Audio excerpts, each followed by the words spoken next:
Hey everyone, if you are a Lemlist user, you can copy this automation just for syncing the data to your CRM.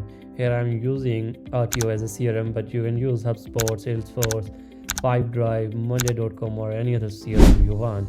So you just have to use make an API call option step of Lemlist, and you just have to add the connection through the API data and then the URL, and you will be getting the data in the form of CSV.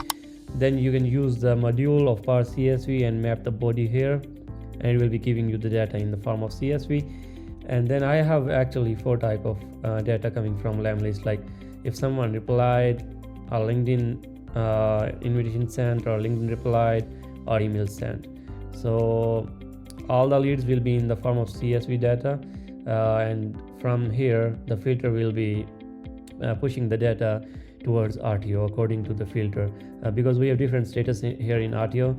If someone did reply, the status will be replied here, and the data will be added or updated.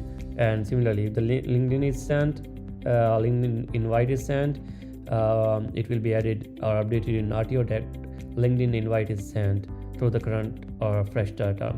So yeah, follow my automation, and if you have any question, just ping me on my WhatsApp number or on my mail ID. Like, subscribe, and keep watching my videos. Thank you.